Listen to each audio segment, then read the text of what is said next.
네, 오늘은 너희를 부요하게 하려 하심이라 라는 제목으로 함께 말씀 나누겠습니다. 우리 이 시간 옆에 사람에게 서로에게 축복합니다. 하나님의 부요함을 누리시길 바랍니다.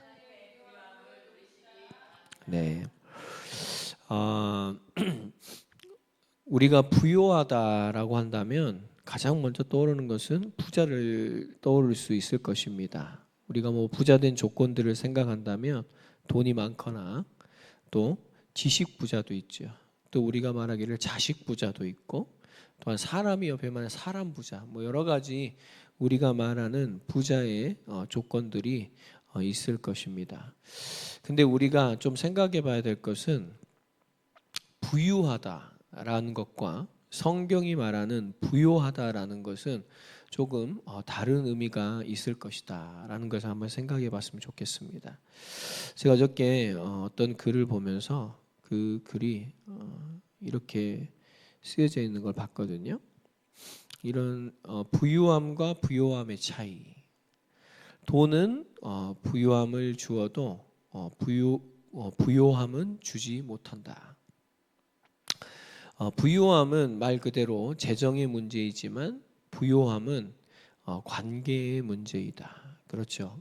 부요함은 하나님과 우리와의 진정한 관계 속에, 또 사람들과의 올바른 관계 속에서 사랑에서 비롯되는 것이죠. 부유한 사람은 어떤 것을 사고 팔지만 부유한 사람은 주고 받는 것이다. 또 부유한 사람은 돈으로 살 수 있는 것을 가진 자이지만 부유한 사람은 돈으로 살 수 없는 그것을 가진 자이다. 또 부유한 사람은 그가 가진 것의 많고 적음으로 그 사람이 규정되지만 부유한 사람은 그가 누구인가로 규정이 된다. 그리고 부유한 사람은 은행에 가진 것이 많이 있지만 부유한 사람은 반대죠. 부유한 사람은 마음에 가진 것이 많다. 그렇죠. 그러니까 부유함은 보이는 것이, 물질적인 것이 많은 사람이죠. 그러나 부요함은 그건 있을 수도 있고 없을 수도 있지만 그 사람 마음에 보이지 않는 것이 많이 풍성하게 있는 그런 마음의 부자, 그 사람이 바로 부요한 사람일 것입니다. 여러분, 우리가 그리스도를 믿게 되면 부유한 사람은 될 수도 있고 안 될 수도 있습니다. 그건 하나님의 뜻이 있죠. 그렇죠. 그리고 하나님께서 그거는 축복하시는 것이기 때문에 우리가 부유한 사람은 될 수도 있고 안 될 수도 있어요. 그러나 우리가 그리스도를 믿으면 어떤 사람이든 간에 정말로 반드시 받게 되어지는 것은 그 마음이 부유한 사람이 된다는 것입니다. 왜냐? 그 속에 예수님이 찾아오시고 그 속에 하나님의 나라가 이루어지고 그 사람은 보이는 것이 아니라 보이지 않는 것으로 부유하기 때문에 기꺼이 하나님께서 자신에게 주신 것을 가지고 자신은 가난해지고 다른 사람을 부욕해 하는 이러한 예수님의 삶을, 예수님의 모습을 닮아가게 되어질 줄 믿습니다. 오늘 이런 의미에서 오늘 바울이 이제 고린도 교회와 관계가 회복되어졌죠. 관계가 회복되어지면서 이제는 바울이 너희들이 1년 전에 멈추었던, 내가 너희들에게 말하였던 그 멈추었던 이제는 연보하는 것을 이제는 완성해라 라고 얘기를 하는 것이 오늘 본문의 말씀입니다. 이것이 너희를 하나님께서 부유하게 하시려고 너희에게 주신 통로이고 또 하나님께서 너희를 참여하기를 간절히 원하신다라고 오늘 바울은 고린도 교회 성도들에게 권면을 하고 있는 것입니다. 그렇습니다. 우리가 지난 5장에서 7장까지 바울이 자신은 사도로서 하나님과 화목하게 하는 직분을 가지고 있다라고 얘기했고, 그러나 처음에는 고린도 교회 성도들에게 그 직분이 의심을 받았죠.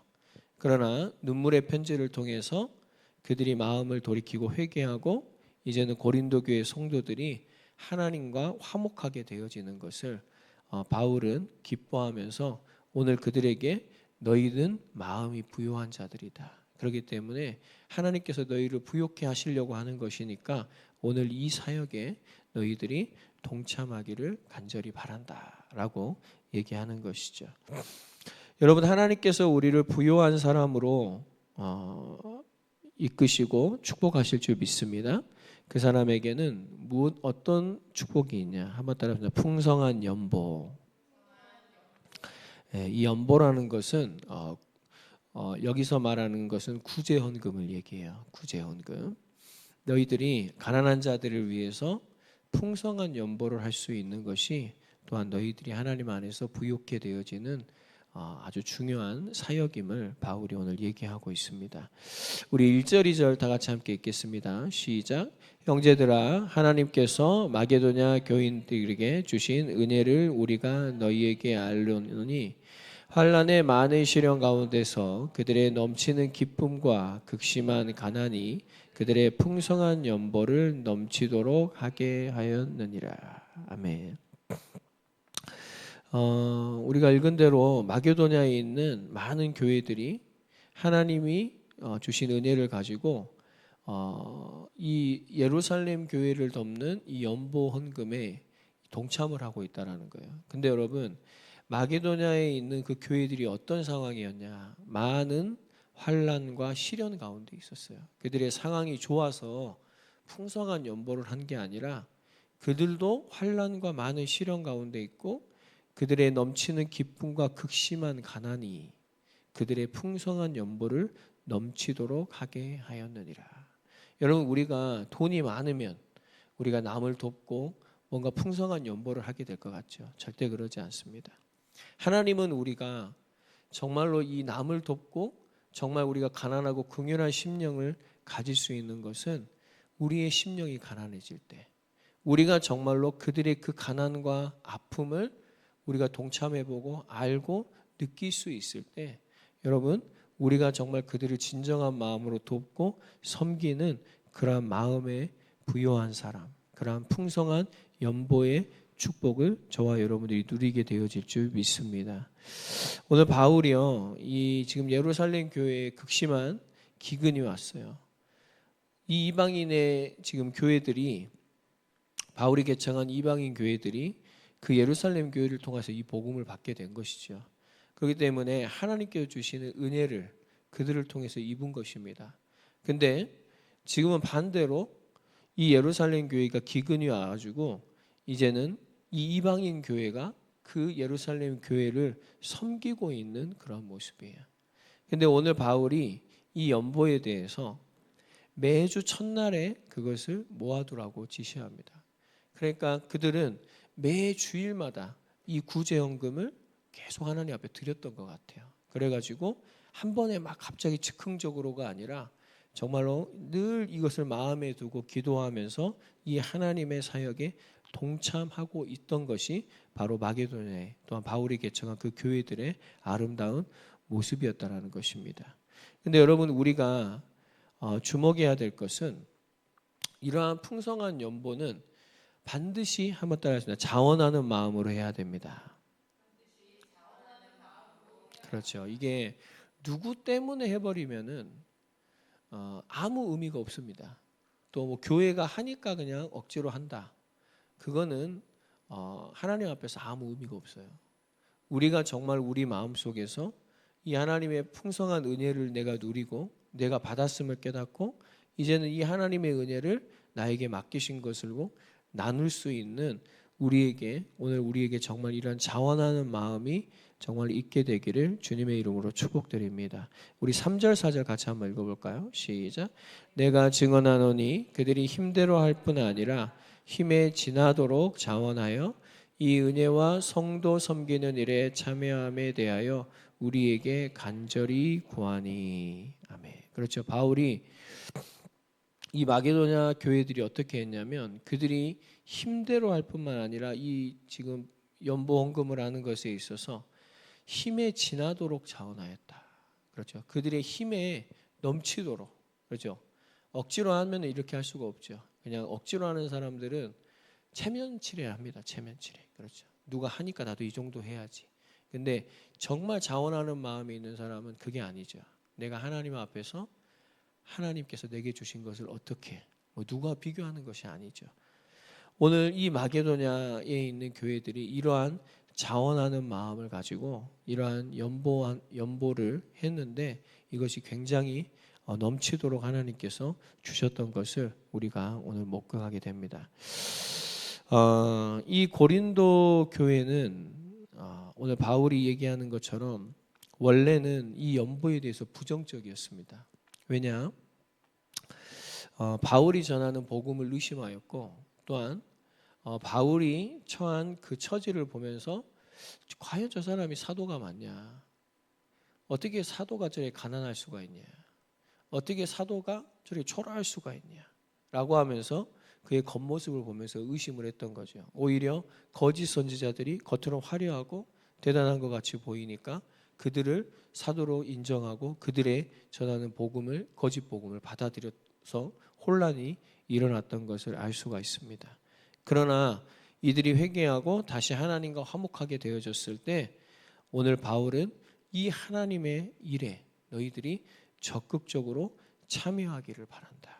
바울은 오늘 이 연보를 뭐라고 얘기하냐면 이 은혜와 성도 섬기는 일에.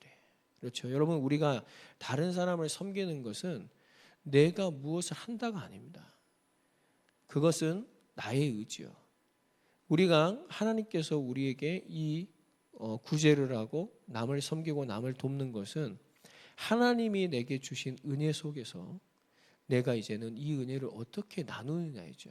우리가 뭔가 없는 사람에게 뭔가 우리가 돕고 내가 뭘 했다.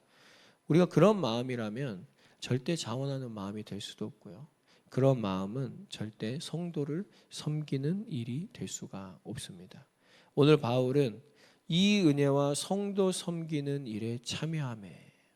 여러분 저와 여러분들을 하나님께서 오늘 초대하십니다. 어떤 일이에요?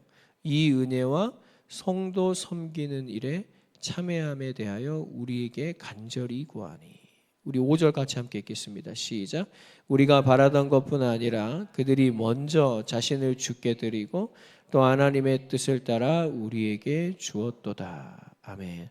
그렇습니다. 여러분 마음이 풍성한 부요한 사람, 풍성한 연보의 축복을 받는 사람은 어떤 마음이죠? 그들이 먼저 자신을 주께 드리고. 그러니까 바울이 내가 말하기 전에 이미 내가 바라기 전에 그러니까 그들의 마음속에 성령께서 이미 주신 거예요. 말씀을 통하여 성령께서 동일한 마음을 주신 거예요. 그렇기 때문에 그들이 더 말하기 전에 이미 준비하고 있던 거죠.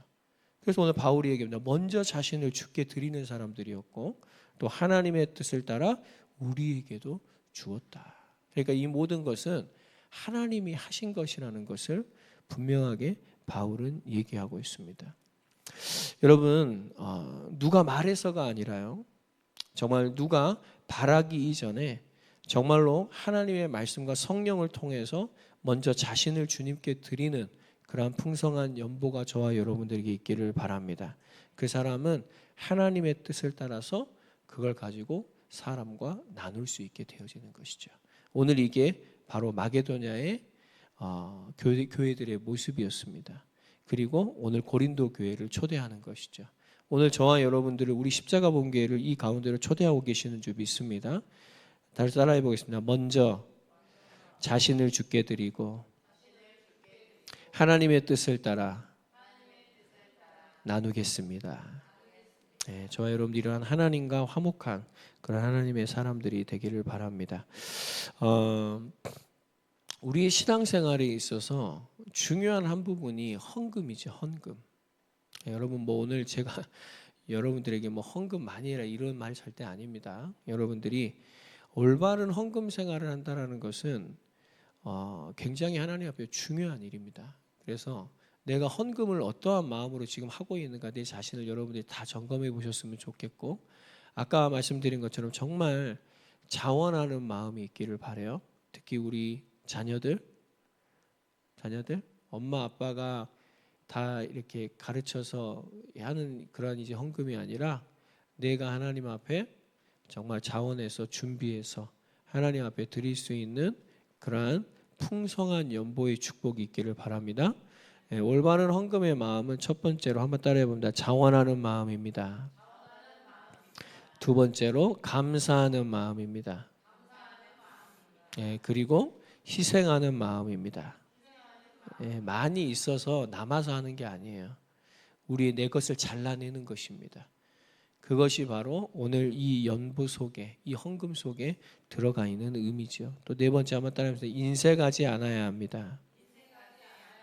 네, 그렇죠. 우리가 하나님 앞에 드릴 때 인색한 마음으로 우리가 드리면 안 돼요. 우리가 또 남을 도울 때 인색하게 하면 안 됩니다. 우리가 정말로 넉넉한 마음을 가지고 우리가 하나님 앞에 드리고 또 하나님의 뜻을 따라 이것을 나눌 수 있는 그런 헌금 생활이 저와 여러분들에게 회복되기를 바랍니다. 그 다음에 따라해 봅니다. 준비돼야 합니다. 그렇죠. 헌금은 준비해야 돼요. 그냥 내가 일주일까지 쓸 거 다 쓰고 남은 돈으로 헌금하고 있으면 하고 안 하면 없으면 안 하는 이런 헌금 생활이 되면 절대 안 됩니다. 여러분들이 하나님께서 내게 주신 돈이 딱 있으면 먼저 하나님의 것을 떼놓고 우리가 하나님의 것을 준비하고 이 예배에 와서 하나님 앞에 드려질 수 있는 그러한 헌금 생활이 우리 모두에게 회복되기를 바랍니다. 그 다음에 여섯 번째로 올바른 동기를 가져야 합니다. 그렇죠. 여러분 사도행전에 보면 아나니아 삽비라 아시죠? 바나바가 자신의 재산을 다 해가지고 교회 안에 있는 모든 사람에게 어려운 사람이 없게 만들었어요. 그러니까 사람들에게 얼마나 칭송을 받습니까? 분위기가 그렇죠. 그러니까 아나니아 삽비라도 잘 사는 사람들이었던 것 같아요. 가만히 보니까 눈치가 보이잖아요. 그래서 자기도 자기의 전 재산을 내놓겠으면 말은 했어요. 근데 어떻게 했죠? 하나님을 속이죠. 그리고 꼭 결국에 다 가져오지 않죠. 바울이 이거 네가 말한 대로 다 가져온 게 맞냐? 그러니까 맞대. 결국 거기서 어떻게 합니까? 하나님께서 바로 그 생명을 걷어가 버리시죠. 그 부인도 생명을 다 걷어가 버리시죠. 그게 예루살렘 교회에 정말 큰 모범이 되어졌을 것입니다. 그렇습니다. 여러분 이만큼 우리가 하나님 앞에 예물을 드리는데 어떠한 동기를 가지고 하느냐 이건 굉장히 중요합니다. 마지막에 있는 것처럼 정말로 하나님께서 내게 주신 이 은혜 때문에 이것을 은혜로 생각하고 하는가 아니면은 하나님께 주신 은혜가 아니라 남들이 하니까 내가 뭐 교회에 이런 직분을 가지고 있으니까 내가 여기 공동체에 참여되어 있으니까 그냥 어쩔 수 없이 한다. 여러분 그것은 내 자신에게도 마찬가지지만요. 그거는 아무에게도 유익이 되지 않습니다. 그런데 여러분들이 정말 하나님의 구원의 은혜를 감사하면서 이 은혜를 정말 나눌 수 있는 이 겸손한 마음과 정말 우리가 이 동기를 가지고 하나님 앞에 예물을 드릴 때 하나님께서는 그 마음을 기뻐 받으시고 하나님은 너희에게 부요함을 주려고 하려는 것이다 라는 오늘 이 말씀이 우리에게 성취되어질 줄 믿습니다. 여러분 우리 6절 7절 다 같이 함께 읽을까요? 시작. 그러므로 우리가 디도를 권하여 그가 이미 너희 가운데서 시작하였은즉 이 은혜를 그대로 성취하게 하라 하였노라. 오직 너희는 믿음과 말과 지식과 모든 간절함과 우리를 사랑하는 이 모든 일에 풍성한 것 같이 이 은혜에도 풍성하게 할지니라. 아멘. 여러분 정말 이 하나님께서 우리에게 주신 연보의 은혜를 동참하고 풍성하게 주님을 따를 수 있는 저와 여러분 되기를 바랍니다. 그러면 우리가 이러한 하나님 앞에 우리가 드려지는 이러한 삶을 어떻게 살아갈 수 있냐? 한번 따라해보세요. 진실한 사랑으로 증명됩니다. 우리 8절 같이 읽습니다.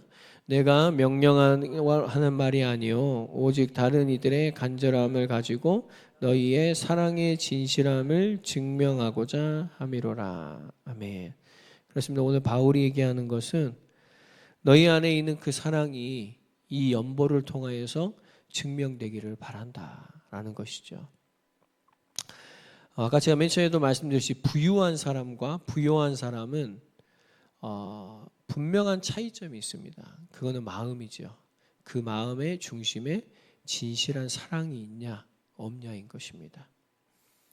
만약에 돈은 많은데 사랑이 없다면 그 돈을 그 사람에게는 짐이 될 것이고 결국에는 그 돈 때문에 결국에는 하나님을 가까이 하지 못할 것입니다. 만약에 지식은 많은데 지식 부자인데 사랑이 없다면 생각해 보십시오. 그 사람은 교만한 사람이 될 것입니다. 만약에 사람이 옆에 많은데 진정한 사랑이 없다. 그럼 얼마나 허무하겠습니까? 사람은 많은데 진실한 사랑을 나눌 수 있는 관계가 없다. 얼마나 괴롭고 수고롭겠습니까? 그렇죠. 여러분 사람과의 관계가 얼마나 힘든지 몰라요.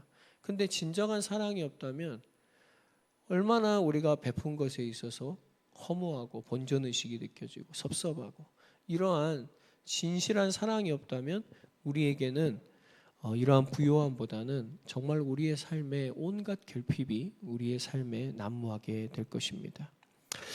여러분 우리 9절 함께 다 함께 읽겠습니다. 시작. 우리 주 예수 그리스도의 은혜를 너희가 알거니와 부요하신 이로써 너희를 위하여 가난하게 되심은 그의 가난함으로 말미암아 너희를 부요하게 하려 하심이라. 아멘.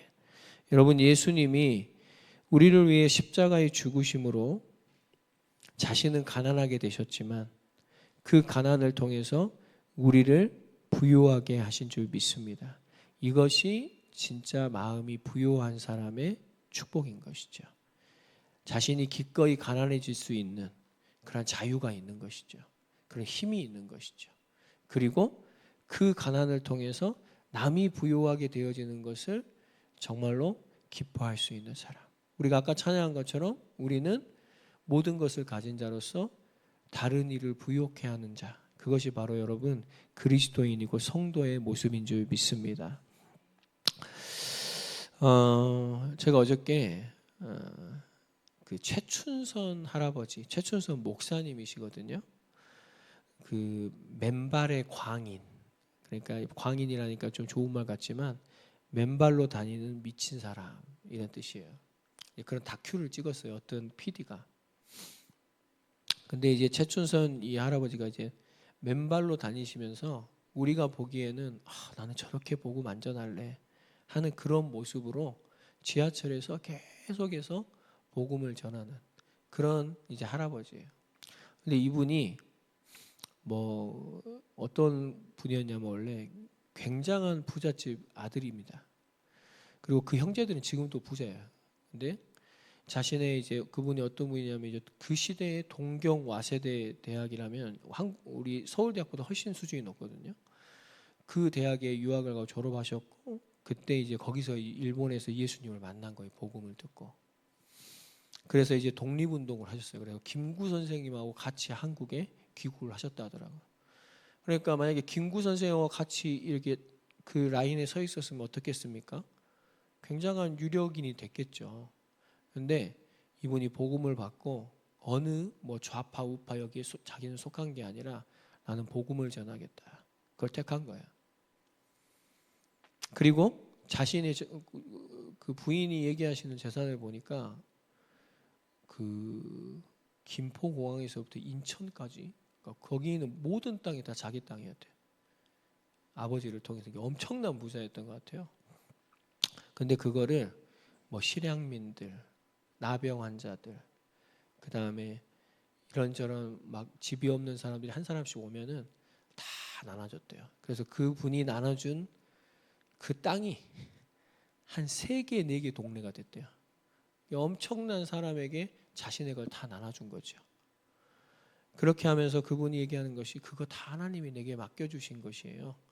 내게 아닙니다. 하나님께서 내게 맡겨주신 것을 나는 나누어 줬을 뿐입니다. 그러면서 그 할아버지는 뭐 그 표정에 그 어디에도 요동함이 없어요.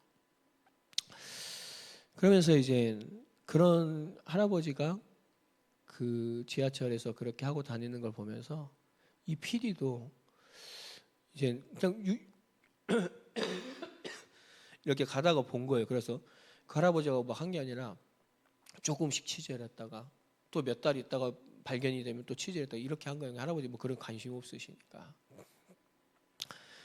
근데 이제 그 할아버지 집에 가보니까 뭐 이렇게 막 어디 천막에서 막 이렇게 막 노숙인처럼 사는 게 아니라 멀쩡한 집이에요. 지금 한남동에 있는 그것도 자기 동생이 자기가 다 나눠주니까 동생이 여기에 살라고 마련해 준 주택이더라고요. 거기 들어가니까 자기 방에 가니까 하루 종일 그 뭐냐면 자기의 전도지를 만들고 계시는 거예요. 그러면서 거기서 이제 기도하시고 그걸 위해서 사시는 거죠. 그러면서 거기 온 그 사람에게 또 나눠주고 하는 게 자기에는 기쁨인 거예요. 그래서 이제 부인 말 들어보니까 수많은 고아들을 걷어들이고 그리고 그런 사람들에게 나누고 먹이고 하면서 지금 이 복음을 전하는 그런 삶을 사시는 것 같더라고요. 그러면서 그분이 하고 다니는 게 자기가 종이로 이렇게 만들어가지고 자기 모자에다가 전도문을 붙이고 자기 몸에다가 어깨에다가 여기다 메고 이렇게 다니면서 이제 하나님의 말씀을 그들에게 전달하는데 저는 꼭 그 신명기의 말씀이 생각났어요. 하나님의 말씀을 네 비간에 붙이고 손목에 메고 네 가슴에 붙여서 어디를 가든 간에 이 말씀을 보게 하고 네가 이 말씀을 떠나지 않도록. 저는 그게 생각이 나더라고요. 그리고 그 PD가 이제는 할아버지 돌아가시기 전에 그 할아버지의 발을 만지는데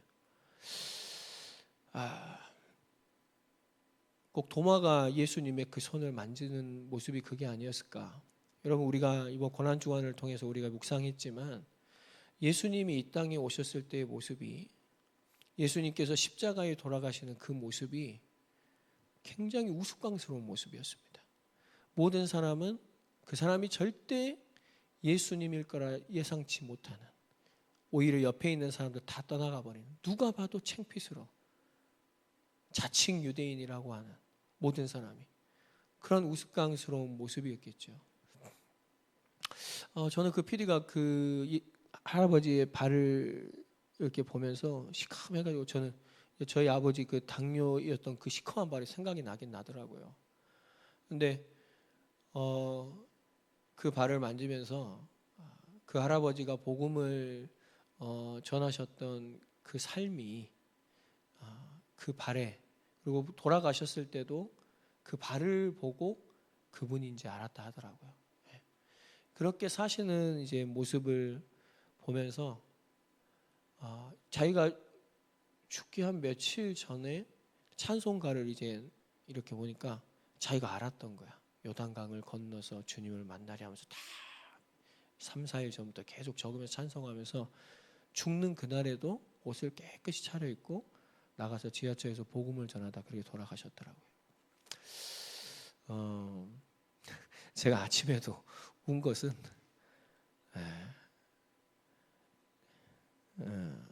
하나님께서 너무 많은 축복을 주셨어도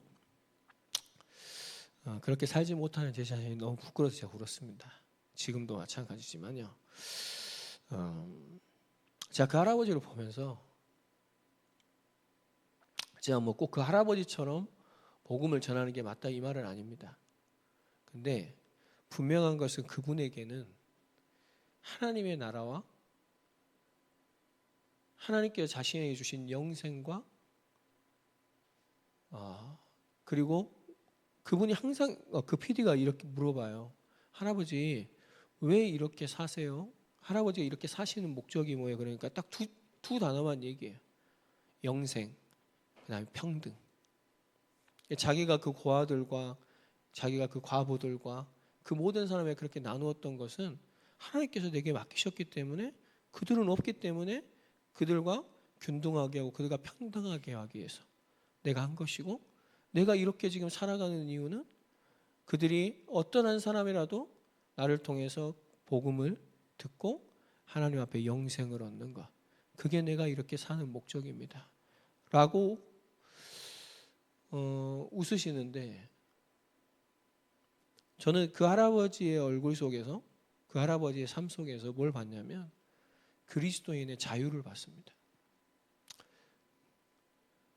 그 할아버지를 따르는 지식인들이 있더라고요.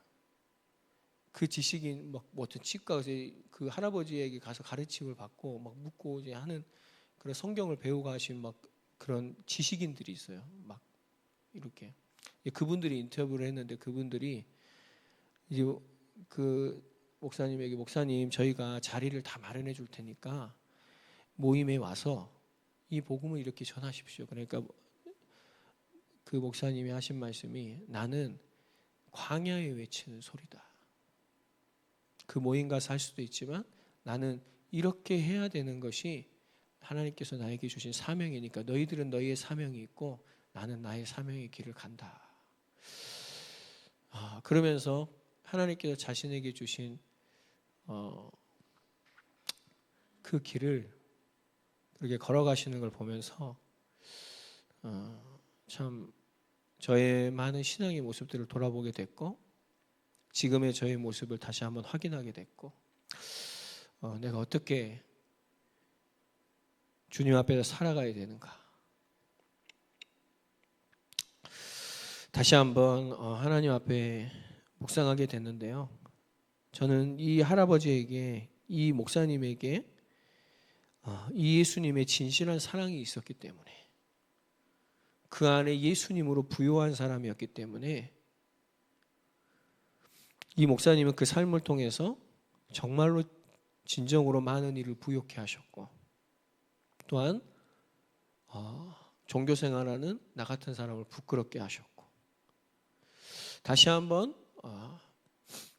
주님의 그 진실하신 사랑으로 주님의 일을 감당하라고 나에게 유익한 말씀을 내게 필요한 말씀을 하나님께서 주시는구나 라는 것을 다시 한번 생각해 보게 되어졌습니다. 여러분 오늘 이 연보에 대한 이 주님의 말씀은 주님의 사랑이 없으면 우리가 할 수 있는 일이 아닙니다. 우리가 정말 주님의 사랑이 우리 가운데 임하게 될 때 주님의 나라가 우리 임하게 될 때 우리 안에 진짜 참된 자유가 있을 때 우리가 지금 묶여있는 물질과 우리의 건강과 안위와 안정과 우리가 이런 거에 묶여있으면 어찌 우리가 이러한 일들을 할 수가 있겠습니까? 그러나 정말 주님의 이 진실하신 사랑이 우리 가운데 충만하게 된다면 우리는 이것에 묶이는 자가 아니라 우리는 이것에서 자유한 자가 될 것이고 우리는 그 자유를 가지고 우리도 다른 사람을 섬기는 이 하나님의 은혜에 우리가 동참하게 되어지고 우리가 하나님의 영광을 위해 살아가게 되어질 줄 믿습니다. 여러분 예수님은 우리에게 역설을 보여주셨습니다. 이 성경은요 우리에게 역설을 얘기합니다. 하나님께서 중요하게 여기는 것과 우리가 중요하게 여기는 것은 늘 달라요. 우리는 보이는 걸 중요하게 여기지만 하나님은 그게 하나도 안 중요합니다. 왜? 하나님은 그거를 한순간에 잊게도 하고 걷어가실 수도 있는 분이기 때문에 하나님이 우리에게 중요하게 여기는 것은 너희 안에 진실한 사랑 예수가 있냐. 하나님이 우리에게 정말 원하시는 것은 우리의 실력과 우리의 대단한 뭔가가 있어서가 아니라 정말로 너희들의 마음속에 이것을 나눌 수 있는 진실한 사랑이 있느냐. 여러분 우리에게 정말 진실한 사랑이 있다면 많이 있어서 대단한 것을 하는 게 아니라 과부의 그 두 렙돈이지만 그걸 통하여서 하나님께서는 하나님의 일을 하나님이 하실 줄 믿습니다. 여러분 많이 있어서가 아니에요. 오늘 여러분 이 마게도냐 교회를 보십시오. 자신들도 극심한 가난에 있습니다. 그러나 자신들에게 복음을 전해줬던 그 예루살렘 교회에 대한 은혜를 잊지 않고 이 은혜에 너무 감사해서 이 은혜를 나누는 것이죠. 여러분 이것이 바로 오늘 성경 속에서 바울이 고린도 교회에 권면하고 있는 풍성한 연보의 비밀이고 또한 이 연보는 이 나눔은 진실한 사랑으로 증명되어졌고 또한 오늘 우리에게도 이 말씀이 전달되어진 줄 믿습니다. 오늘 우리에게 정말 그리스도의 마음이 회복되어지기를 주님의 이름으로 축복드립니다. 우리 10절에서 12절 같이 읽습니다. 시작. 이 일에 관하여 나의 뜻을 알리노니 이 일은 너희에게 유익함이라. 너희가 1년 전에 행하기를 먼저 시작할 뿐 아니라 원하기도 하였은즉 이제는 하던 일을 성취할지니 마음에 원하던 것과 같이 완성하되 있는 대로 하라.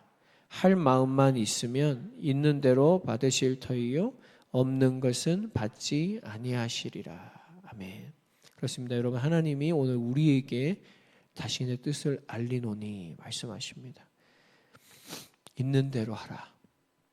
할 마음만 있으면 있는 대로 하라. 너희들에게 없는 것을 하라고 하지 않는다. 너희에게 주신 그것에서 그것이 비록 작을지라도 정말로 우리가 하나님의 뜻을 받들고 우리가 하나님의 뜻을 가지고 진실한 사랑으로 실천할 때 여러분, 하나님은 우리의 마음을 부요하게 하시고 우리의 삶을 축복하시고 인도하실 줄 믿습니다. 여러분, 13절 15절 바울이 이러한 일을 하는 이유는 바로 균등하게 하려 함이라. 여러분, 이것이 그리스도인의 삶의 모습이고 하나님의 방법인 줄 믿습니다. 우리 13절에서 같이 15절까지 읽읍시다. 이는 다른 사람들은 평안하게 하고 너희는 곤고하게 하려는 것이 아니요 균등하게 하려 함이니 이제 너희의 넉넉한 것으로 그들의 부족한 것을 보충함은 후에 그들의 넉넉한 것으로 너희의 부족한 것을 보충하여 균등하게 하려 함이라. 기록된 것 같이 많이 거둔 자도 남지 아니하였고 적게 거둔 자도 모자라지 아니하였느니라. 아멘. 여러분, 하나님의 방법은 진정한 사랑의 마음을 가지고 하나님께서 그리스도인들에게 주신 것을 가지고 나눌 때 하나님은 균등하게 하는 것이 바로 이 하나님 안에 있는 평등이 하나님께서 우리에게 주신 은혜의 축복인 줄 믿습니다. 그렇죠. 교회는 이 사명을 감당하는 거예요. 저는 그 이영표 선수가 했던 말이 참 기억이 나요. 이영표 선수, 저번에도 말씀드렸지만 그 아프리카에 굶어 죽어가고 있는 아이들을 보면서 고민을 했다 그러잖아요. 하나님, 왜 모든 사람에게 똑같이 주셨으면 이런 일이 없지 않습니까? 근데 왜 하나님은 모든 사람이 똑같이 주지 않았을까? 어떤 나라는 잘 살게 하고 못 살게 하고, 어떤 사람은 잘 살게 하고 어떤 사람은 못 살게 하고, 그러면서 그 고민을 하나님의 뜻에 따라 고민을 하고 기도하는 중에 하나님께서 가르쳐 주시죠. 하나님은 하나님의 방법은 하나님의 사람들에게 주셔서 그것을 나누게 하심으로 그것을 균등하게 하는 것. 없는 자들도 먹게 하고 없는 자들도 있게 해서 그것을 균등하게 하는 것이 바로 하나님의 방법이다. 이게 하나님의 사랑이 없으면 실천할 수 없는 거거든요. 그러니까 하나님은 이런 상황을 만들어 놓으셔서 정말 하나님의 사랑을 실천하는 그리스도인을 통해서 바로 그들을 먹이고 그들과 함께하고 그들을 부유하게 하는 것. 여러분, 이것이 바로 하나님의 방법인 줄 믿습니다. 그렇다면 우리의 삶 가운데 하나님은 이러한 사람을 찾으십니다. 우리의 삶의 옆에도 여전히 모자라고 결핍이 있고 힘들어하는 사람들이 있죠. 여러분, 우리에게 주신 축복의 통로요, 부요함의 통로인 줄 믿습니다.